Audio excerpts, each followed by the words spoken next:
What's poppin', everyone? Welcome back to the channel. Zach Lesage here. Today we're going to be covering over the top 10 best decks. League Cups and League Challenges are all around us right now, and I've gathered kind of the best lists that have been performing well on top of the ones that have been doing well at online events. So if that sounds like a good plan to you, seeing out these top 10 best decks, put your best guesses in the comments below.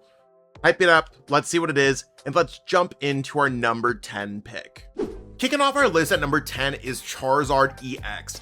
Now, I feel like Charizard might be a little bit low at 10, and I'd love to know your thoughts. And I'm not just putting this here for shock value. This is naturally where the deck fell on my list. I don't think it's performing as well as it should be at online events. It has been performing decently well at some cups, but I also got to factor in that cups have a different metagame than the overall global metagame. So my point is, I think Charizard's a very powerful deck, and being able to use Infernal Rain, accelerate those energies, Burning Darkness scales as the game progresses. Like, Charizard is a very powerful deck, and Pidgeot searches out whatever.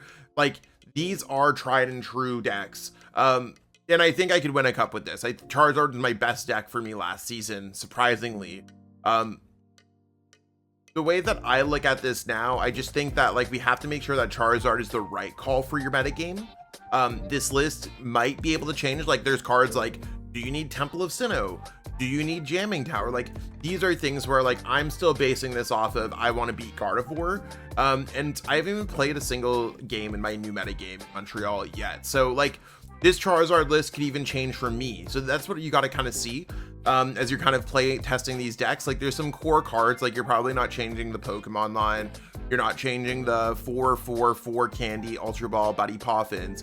But when it comes down to things like your Ace Spec might change, your stadiums might change, stuff like that. Also, we have all of our lists available in the pinned comments, in the comment section. So be sure to check that out if you want to copy and paste these lists right into live, or if you want to copy them into however else you're copying them in. But it would be totally cool if you check that out, and maybe left a comment there by yourself as well. If there's anything like, yo, I like Charizard, I hate Charizard, Zach, your list sucks, whatever it is, I want to hear it. The good, the bad, the ugly. Let's jump into number 9. Breathing that icy cold breath at number 9 is Chien-Pao EX. Now, Chien-Pao EX is really a powerful deck. 9 seems a little bit low, but it seems appropriate based off of how this deck is playing, and therefore leading to the amount of success that it's seeing. I think in a lot of cases, Chien-Pao EX just needs to see a few more players playing it to really get those big kind of placements moving it up.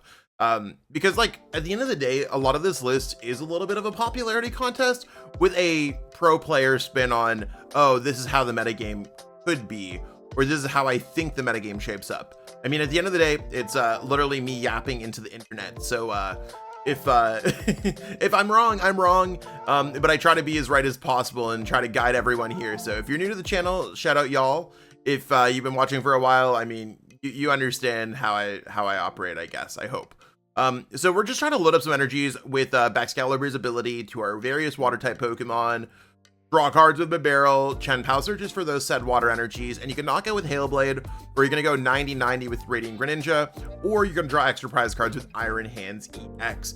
The strategy is gonna stay the same. The list more or less has stayed the same. So this is really a case of you need to have this in the right metagame. I know I'm going to say that for a few decks, but that's really where, like, the lower tier decks are. I don't think there's necessarily a such thing as a bad deck in this format. Like, I'm coming from a dude, like, I played Ancient Box with the Secret Box tech at NAIC, right? Like, I'm willing to experiment a little bit. I think that some of those decks might not always be the right choice. You might get your butt handed to you if you bring the wrong deck to a certain metagame. You might also see success if you do, right? Like, I think, like, it's something that we just got to kind of look into when it comes to cups and challenges mattering decent bit for this format and preparing for locals. So that's kind of Chien-Pao in a nutshell. It's good, but it's only as good as it is in your certain metagame. Jumping into number 8, we have Lugia V-Star, and I've since decided to put back in Chinchino.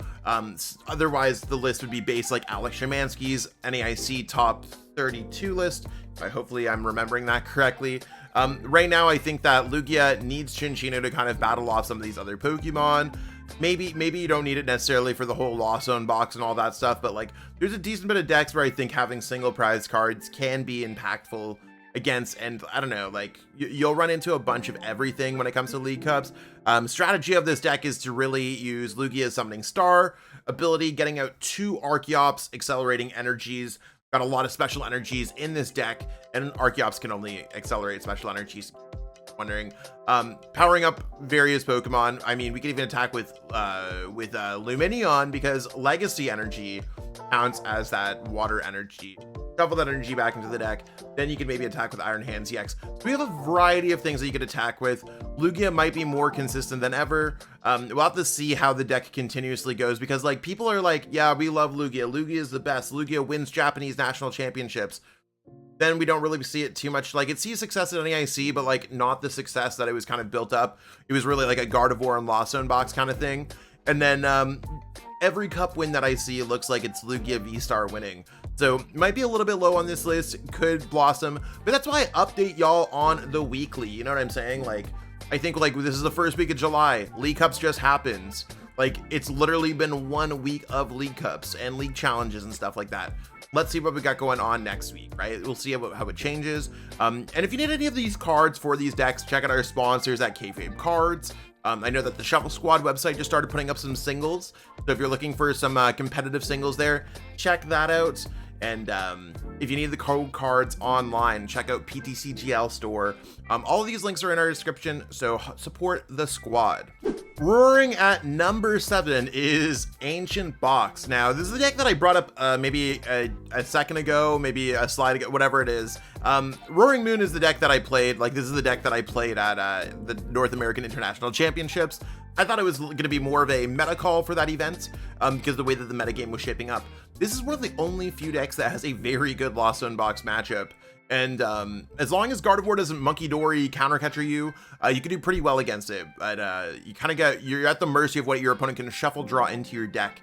This is my personal build of Ancient Box. You're trying to pitch ancient cards into your discard pile, scale up Vengeance Fletching, and yes, Walking Wake is only to discard. If you start with it, it has a 1 retreat cost compared to Koraidon.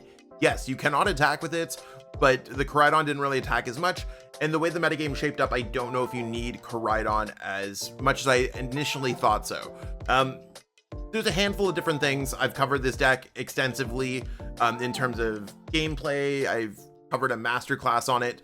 If any of that interests you, check out my Metafy and stuff. I have the VODs there that anyone can purchase. But otherwise, I think Ancient Box, you're really just trying to be an aggressive single prize card deck in the same way that Lost Zone Box is going to be. We are a tried and true single prize card deck, meaning there is no 2 prizers in this deck. There's no Iron Thorns EX. There's no Iron Hands EX. There's no Blood Moon or Saluna. Like, those are cards that could be cool. I mean, obviously, if you could fit them with energy typing and stuff, but this deck is really just trying to overwhelm your opponent by the power of being a single prize card deck. I really like it. It's super fun to play. Does have some consistency issues from time to time, but this is my tried and true list. Be sure to check that one out. Bellowing its thunder at number 6. I know I'm pretty bad with these Pokemon puns today.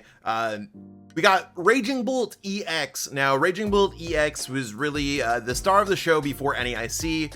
Kind of did okay at NEIC, and now it's just like, hey, we're doing okay in general. And I think like it's almost there at the top 5. Aggressive decks like these are great to take down a cup, take down a challenge. I could easily see myself getting some points at a league challenge, league cup in the right metagame by choosing this deck. We're trying to accelerate energies with Teal Mask Ogre Pawn EX.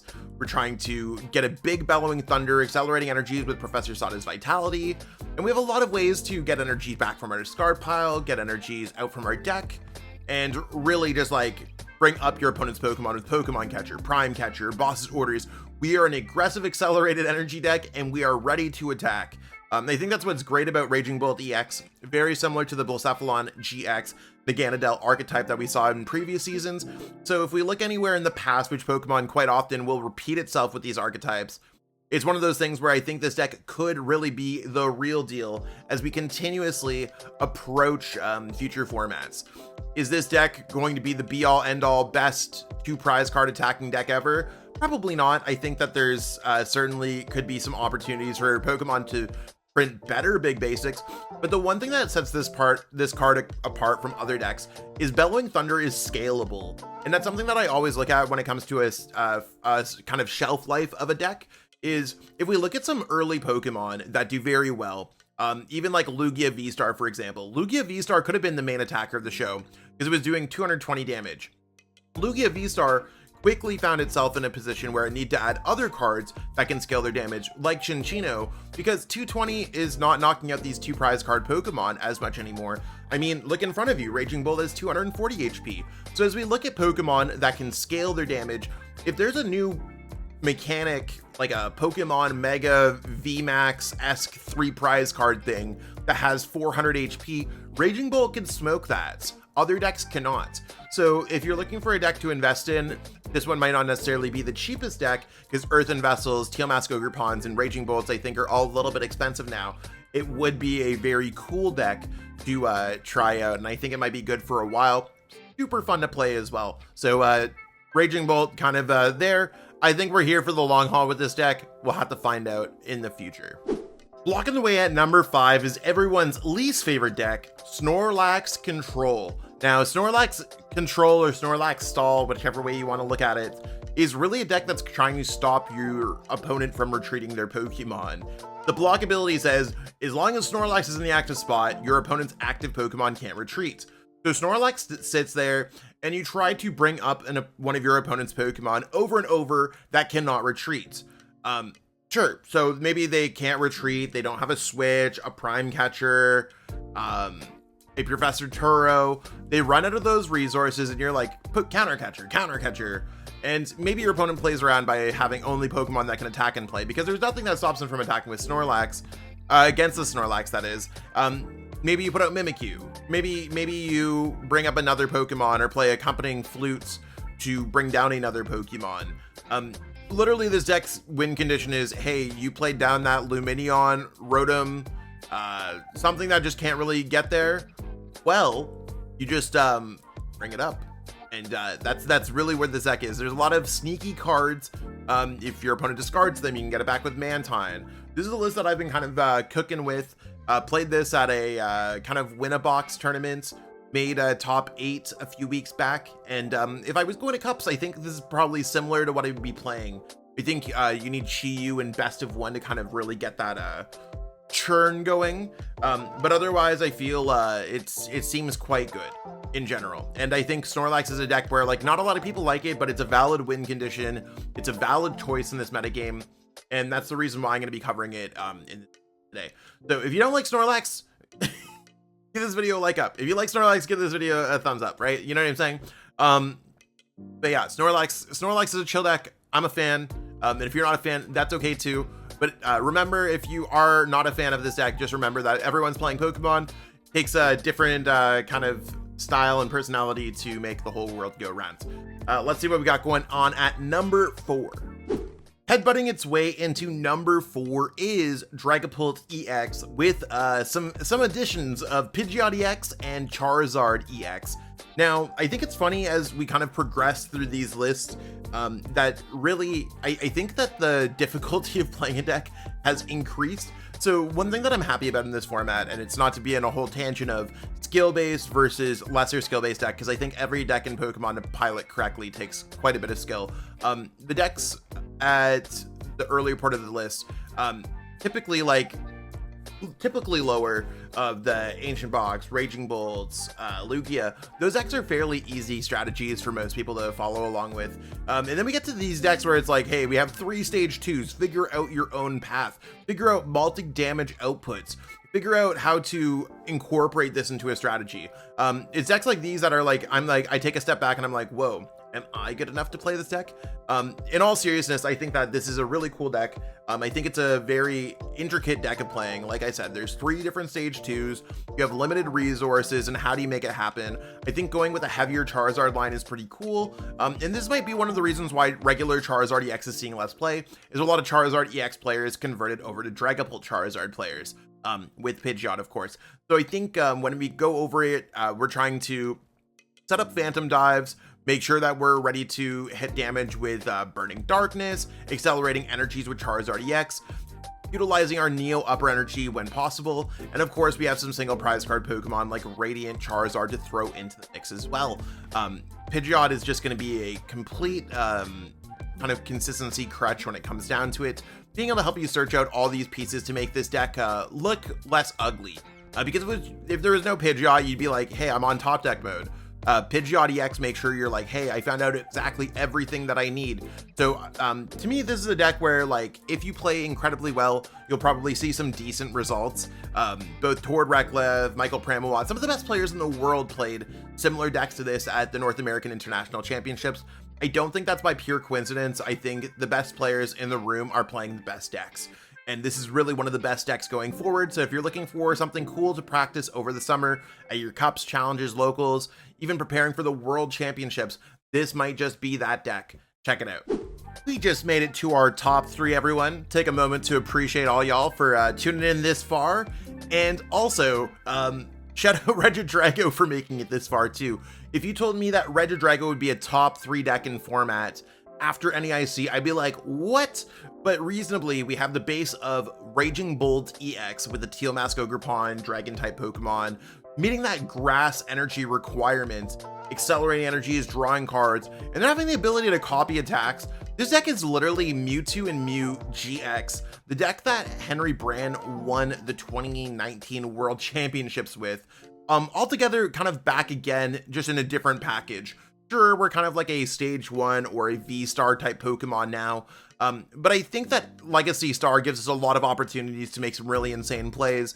I think that being able to shut off things like shut things off with Noivern, reduce damage with Goodra, even go through anything with Tina V. I mean, I think it's one of those things where a lot of people were like, yo, Zach, where's the Shred Attack? I added it in, y'all. I think that there's enough Snorlax in this format where I change it up. So sometimes I'm like, hey, you wanna know what? Maybe that is a good idea. I do listen to y'all. So if you have any ideas, Zach does listen. I do respond back to the comments.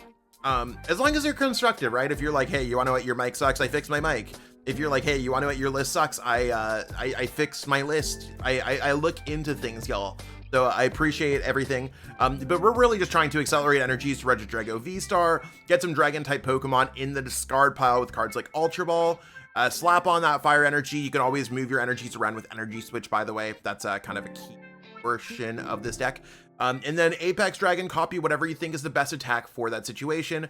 Dragapult for that sneaky damage placement. Noivern to stop basic Pokemon from attacking. There's some other options there too. Goodra V-Star to reduce damage coming from your opponent. And of course, Raging Bolt to blow anything up. And then Tina is going to be there to shred through things like Mimikyu if you need to get through there. I think there's a lot of really cool attacks that we could kind of copy and make things happen. And I think this is a really cool deck. It's one of those things where I'm like, hey, should I be playing this for cups and challenges?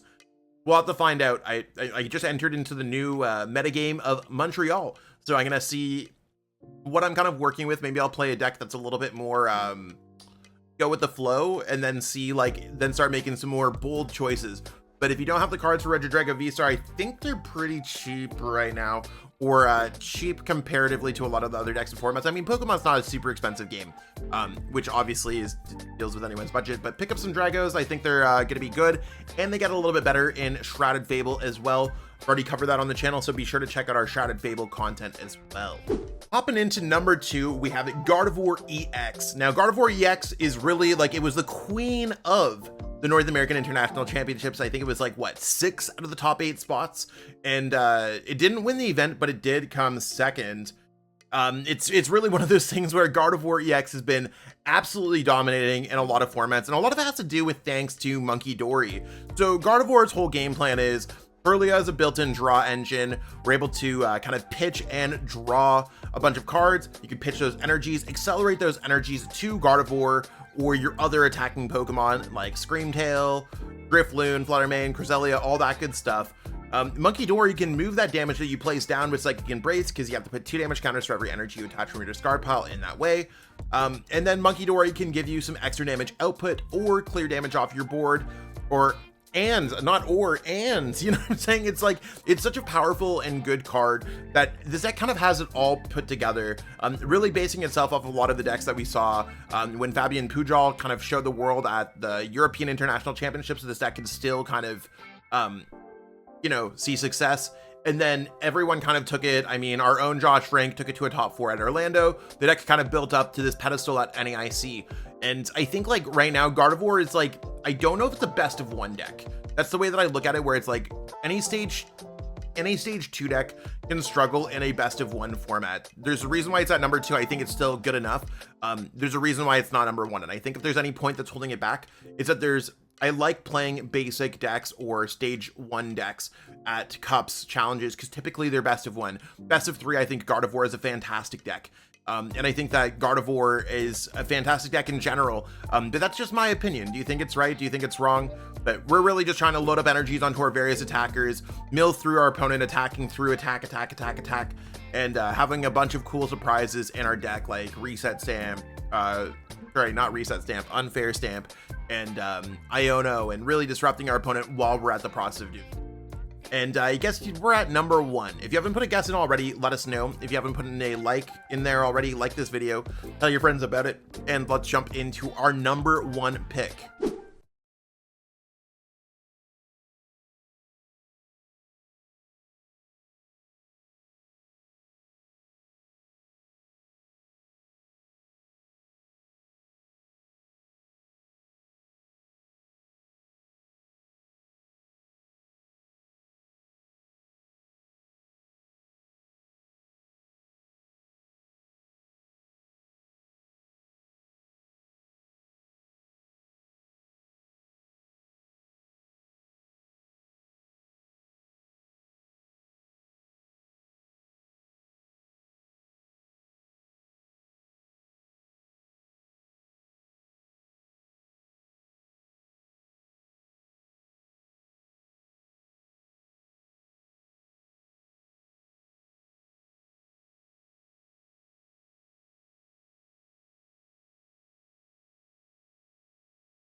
And there you have it. Lost Zone Box is on top. I've seen countless Lost Zone Box League Cup wins, and maybe there's some other decks on this list that have done well at League Cups that maybe we could factor in going forward. Is there anything that you change on this list? Let me know. And if you haven't already, give this video a like, share, subscribe, and comment on, just say hi. It really helps out the YouTube algorithm. If you're a homie, you know what I'm saying? Other than that, for me, I'm just getting into my coaching grind again. So took the past couple weeks off, and I'm just trying to join back into coaching. I mean, I was moving and stuff like that, so nothing crazy, but it's just like, I'm back, I'm all set up, and I'm ready to kind of start my fresh life here in my new place. So I'm excited, and lots of great things coming. Worlds is coming up, so if you're looking to prepare for Worlds, League Cups, League Challenges, hit me up on Metafy. Other than that, I'm just vibing out here, and hopefully you stay tuned for some more great content. Peace out and have a great one.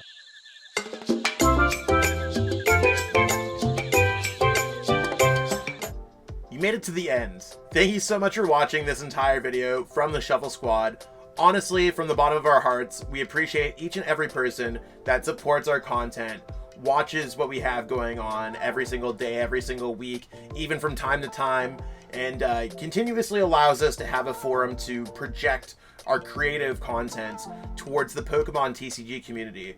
So if you haven't already, be sure to give this video a like, subscribe to the channel, and even leave a comment to help boost the YouTube algorithm. That being said, we'll catch you with our next video. Thanks again. Take it easy.